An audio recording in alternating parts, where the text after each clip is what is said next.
Oui, une déception pour moi en tant que journaliste, mais une déception aussi pour tous ceux qui se sont déplacés et même ceux qui sont restés à la maison, puisque vous savez que les gens sont sevrés de sport. Aujourd'hui, beaucoup étaient pressés de revoir les Lions, parce que d'abord, depuis longtemps, on ne les a pas vus jouer, soit à la télé, soit voilà, ici au stade. Et puis, ils relèvent aussi d'une défaite amère que les gens n'ont pas fini de digérer.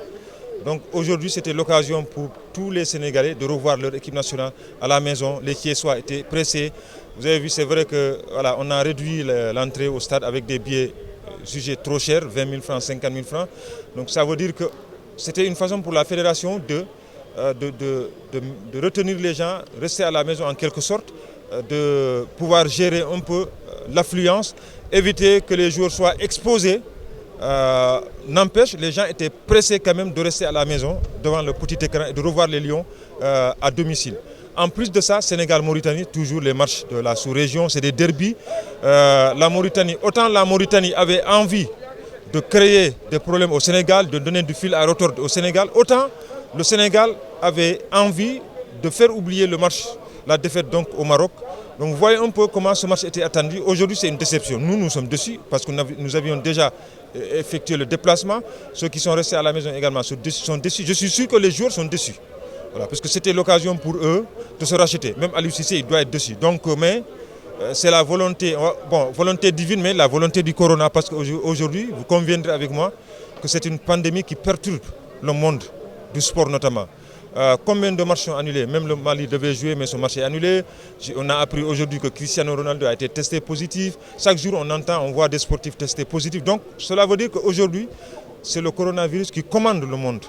Donc, souhaitons tout simplement que nous nous dirigeons vers la tendance qui est notée au Sénégal, c'est-à-dire qu'il y ait moins de cas, que les choses commencent à revenir à la normale, parce que nous tous, nous sommes nostalgiques des grands moments là, Demba Diop, Marius Ndiaye, Léopold, etc.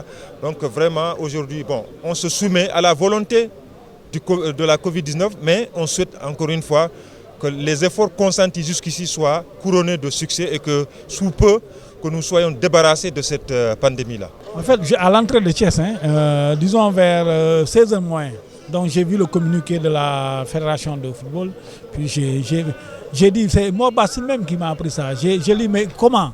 À ce moment, le communiqué n'était pas encore tombé. Quand j'ai vu le communiqué, bon, je sais que bon, c'est ça, effectivement, il y a eu Covid, quoi.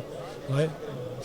À l'entrée de Thiès, donc comment vous vous êtes senti lorsque vous avez été vu? J'ai dit que j'ai fait un voyage pour rien. J'aurais pu rester à la maison, parce que si j'étais resté à la maison, quand même j'aurais pu faire le communiqué, traiter le communiqué et rester. C'est dommage pour nous qui avons envie de voir le Sénégal. Parce que vous avez eu la chance de les voir en novembre. Moi, c'est depuis la Coupe d'Afrique que je n'ai pas vu. Parce qu'en novembre, j'étais à la CAN U23. Donc, je n'ai pas pu regarder le Sénégal. Donc, moi, ça fait plus en juillet dernier que ça fait plus d'1 an que je n'ai pas regardé l'équipe nationale du Sénégal. Et c'est aussi dommage parce qu'on avait besoin de voir une équipe du Sénégal qui doit rebondir après sa lourde défaite contre le Maroc. Un jour sans, un match complètement raté. On avait besoin de voir cette équipe rebondir, nous rassurer un peu avant les matchs de novembre contre la Guinée-Bissau. Encore une fois, la pandémie continue de dominer le sport. Qu'est-ce qu'il faut? Il faudra faire connaître, est-ce qu'il faudra après faire avec, ou bien il faudra céder? De toute façon, personne ne peut se projeter. Il est vrai que dans notre pays, ici au Sénégal, il y a une tendance baissière depuis plus de 5 semaines. C'est bien. Mais en Europe, aujourd'hui, ils sont dans la deuxième vague. Et tous nos jours évoluent en Europe. Donc, rien n'est moins sûr. On espère qu'on va jouer en novembre, mais rien n'est moins sûr. Ce qui est arrivé aujourd'hui, ça peut arriver en novembre. On ne le souhaite pas. La Guinée-Bissau devait jouer dimanche contre l'Angola. Elle n'a pas joué. Gambie et Guinée devaient jouer. Ils n'ont pas joué. Donc, bon, en fait, comme Adam Alali, on est aujourd'hui à la merci du corona, un peu du Covid. Maintenant, on espère que les gens d'ici là, peut-être ils vont trouver la solution sur le plan médical.